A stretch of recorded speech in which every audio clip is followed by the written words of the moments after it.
Hello, this is Mark Hill, and welcome to Single Fathers Today. This podcast describes and tries to help assist in the procedures of what's going on when you're a father, either thinking about going through a divorce, going through the divorce process, or what happens after the divorce and raising kids. As I mentioned in my last show, I am a single father of 3 girls. I went through my divorce in 2008, won custody of the kids, my 3 girls, in 2008. And at this time, they've all made it through high school, and they are all going into college, either in college or about to graduate from college pretty soon. So it's been a long journey, and one of the reasons why this podcast came to be about was that when I went through my situation, there wasn't many resources out there for fathers. There's plenty of resources out there for women, but not that much out there for us. So the purpose of this show is try to bridge that gap and try to give you guys some tips and pointers. I don't claim to be legal advice by no means. I will hopefully have some individuals in that can kind of answer a couple questions, but it's kind of giving you information from a father's point of view as a day in the life as an ordinary citizen. So with that out the way, let's go ahead and get started. Today's episode is basically talking about you're in a relationship and you know that things are not working out, and you came to that decision that it's not going to work, and the best thing to do is go ahead and go through that process that you don't want to deal with, but you know you have to go through the divorce. So this kind of gives understanding of where do you start. So I will start by saying this from my personal experience. There was a separation that was involved, but then when you realize that it's not going to work, what are my next steps? Well, the next step is, if it's a bad situation where you know you can't reside in the home, you need to part. Either she leaves or you leave, but one of the two has to leave. And that's for a safety advantage for you, for her, and for the kids, because all that information, when you do go through the divorce process, it does come into play because the judge will take that into account. So you have to make sure that you get that in your mindset of doing what's best. The next thing is, don't do anything that is rash. For us being guys, our main thing is you want to be the big brute. You want to be that strong guy, put your foot down and let you know that, hey, I'm running the roost. This is my kingdom. This is my castle, so on and so forth. That is the worst thing you can do if you try to go out there and force your will upon a situation. In my case, I had multiple people tell me, don't go out and do anything that's irrational. It's kind of like, for those that play a game of chess, it's like playing chess. You have to set your pieces up. You have to set everything up in a certain manner and then make your moves. And because she's doing the same thing. And let's face it, in today's society, if you're a man, you're at a disadvantage when it comes through the divorce process, because by history has told us women are the nurturers. Women are the ones to take care of the kids. They carry the kids, they birth the kids, they raise the kids, so on and so forth. But in this day and age in society, things have changed quite a bit. It's kind of a little more of a level playing field. Now, your opinion may be, yes, it's a good thing or it's a bad thing. I'm not here to judge either way. I'm just trying to let you know that you have to make sure that you focus on you have to keep yourself in a certain way, because if you don't, it will it will come out in a bad situation for you. So you have to make sure that you don't do anything rash. If you need to go through a legal separation, then go through a legal separation. After that, you need to make sure you get an attorney. Definitely find a good attorney. Don't, you have people that will say, well, hey, I know this guy that could do the job for on the cheap. You have some individuals that will pay to do it on their own. Now, if the situation is where the two of you are amicable and you can do something relatively, it's not confrontational, then yes, that's a perfect way to go. But if you're in a situation where it's volatile or there's a lot of hurt, pain, and feeling in it, because let's be real, you love that. At one point, you love that person. You got married to that person. On the other side, that person loved you and she got married to you. One of my favorite songs that came to the forefront when I went through my process was A Thin Line Between Love and Hate. And for those that have never heard it, you might want to go ahead and pull it up on iTunes, Google it or something like that, and just listen to the words of that song. It definitely hits home. And it's mainly geared towards the woman, but it can go either way. So you're out there looking for an attorney. You're trying to find someone. Do your homework, because you may have some that will tell you one thing and do something else. You have some that will actually cost you a lot of money and you may not get much back in return. Or you may have one that actually is going to go out and do the work and strategize with you and find out what's the best option for you. For me, I was thankful that the attorney I had known him for years, great guy, and we had the chance to really look at how are we going to approach this, what was the information that was out there, and what's the best course of action. Because in the end, not only are you breaking the marriage between yourself and your spouse, you also have to look at the kids, be it 1, 2, or 3 children or more. You have to look out for them as well. And that is the important thing. So with that being said, you have to focus on that. Find the attorney that's going to best suit your needs and is a good fit with you. You don't want to go through a scenario where you get one attorney, it doesn't work out, then you end up going to another attorney, that doesn't work out, and you're spending all this money and you're not getting the services that you want. Some fathers will go and say, hey, I'm done, I'm out, just let me go. Others, such as myself and probably you as well, you spent a lot of time with your kids. You love your kids. You want to be there for them. And sad to say, in today's society, there are judges out there that I would say they have a quote unquote Madonna complex, where no matter what the situation is, she's going to get the kids and you're not. And you're a good man, you're a good father, you want to be there for those kids, and you have to do what needs to be done.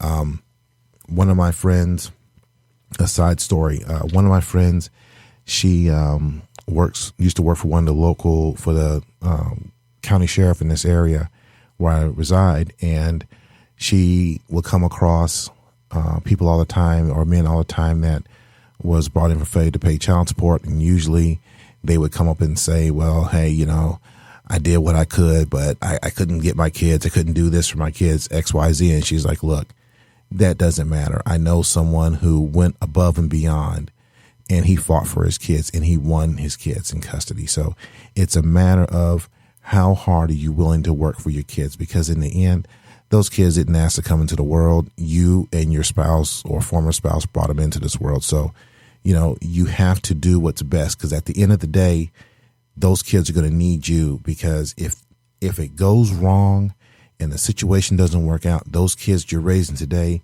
there's no telling where they're going to end up. They could end up in a very bad situation, and the root of it could be coming from what happened through the divorce or how my mother and father interacted during that time period.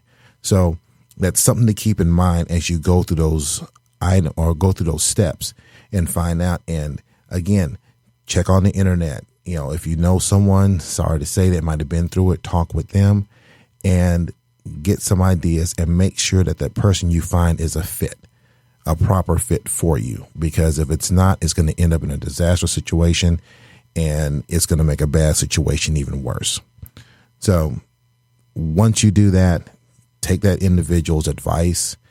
And once you find an attorney that's a good fit for you, take that advice and go forward in what you need to do, your following steps as far as with them. And usually they'll tell you in the meantime, preliminary time, you have joint custody of the kids.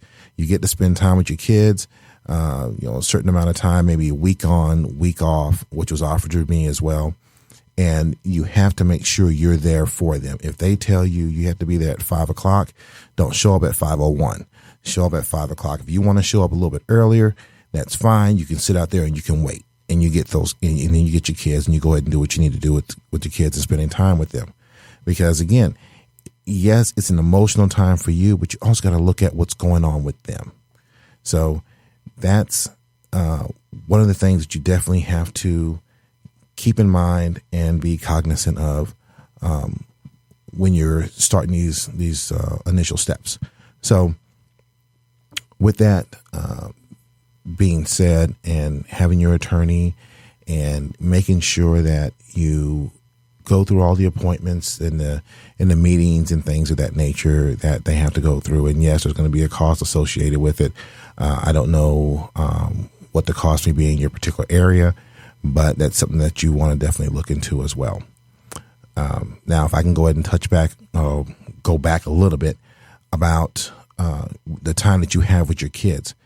When you have those times during the initial process where you may have a week on, week off, if that's how things work out, and say that you can't cook. Okay, I think I talked about that in the last show, the initial show, is that, okay, you can't cook. The best thing that you can do is throw some stuff on the grill, boil some hot dogs, and let it go at that. I think one of the funny stories my kids used to talk about was Dad was, and I'm not plugging him, Dad was a Little Caesars fanatic. Dad would go to Little Caesars in a heartbeat. Dinner served. Subway, not plugging Subway. I would text them on the way home, what do you guys want? And it got to the point where they were tired of Subway. They were tired of Little Caesars. Dad, we need something else. In where we're at in Michigan, dead of winter, it's, I'm originally from the South, so I can grill anytime, but then there's a certain point in time where it's even too cold to go out and do that. So you got to learn, you got to pick up some other skills. So if you've never learned how to cook before in your life and you want to learn how to do something, or you're going to have to figure this out. Now, you just can't throw cereal out there every day for breakfast, lunch, and dinner. That's not going to work. So you got to pick up a little bit of skills. So one other thing I want to do in this show, and I'm going to start the first one, this next show out with this, is give you guys a little bit of insight on what you need to do as far as a meal.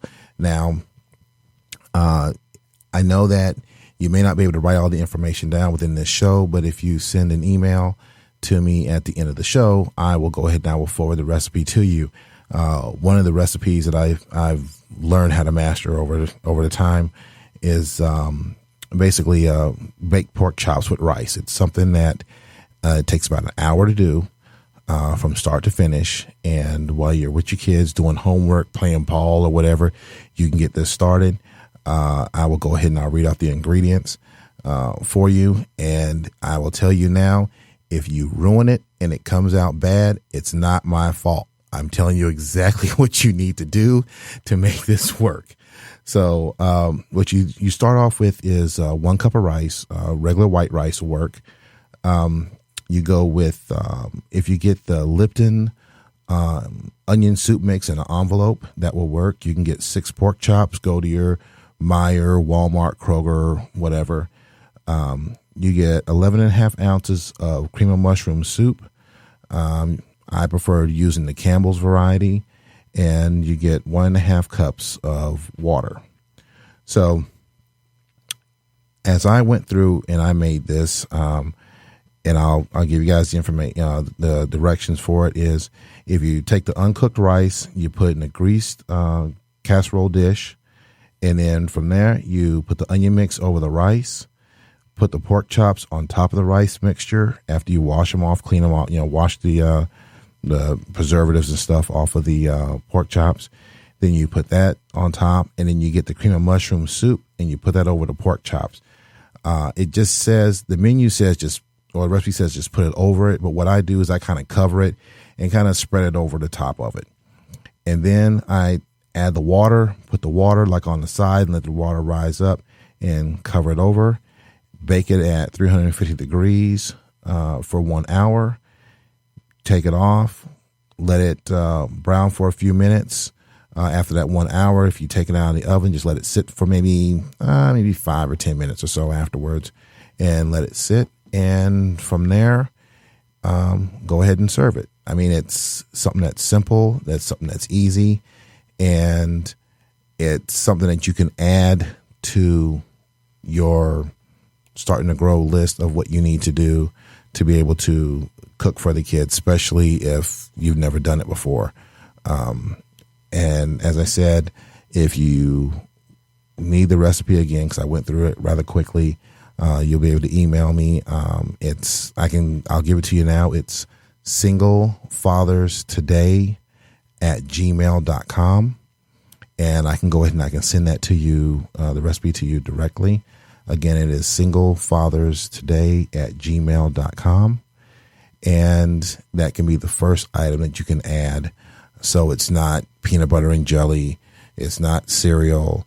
It's not going to Subway. It's not going to Little Caesars. And I say all these things because I'm sure some of you guys are probably laughing because I've done it. And I'm sure that you've done those same things, trying to figure out what it is that you need to do as far as going forward. So we're coming to the end of the first full show as I go through and break down the different topics of each item. Like I said, the information I'm giving is to get you guys started, because again, the resources for fathers out there is few, and this isn't doing a bashing towards your ex. As I stated earlier, there was a time when you was in love with that person was in love with you, but you guys got to the point where it's no longer working out. So you guys have to go your own separate path, but you have something that's in common to both of you, and that is the children. So you have to be able to find some sort of way to work that out between the two of you. And if you're wanting to fight for the kids and you have custody, or you're working towards getting custody of the kids, and what options do you have? What do you need to do, and where do you need to go? So this is something to try to help you guys out. Again, my name is Mark Hill. This is Single Fathers Today. And if you have any questions, comments, advice, opinions, please feel free to email me at singlefatherstoday@gmail.com. Again, this is singlefatherstoday@gmail.com. I'm your host, Mark Hill. Hoping you guys have a wonderful day and a wonderful week.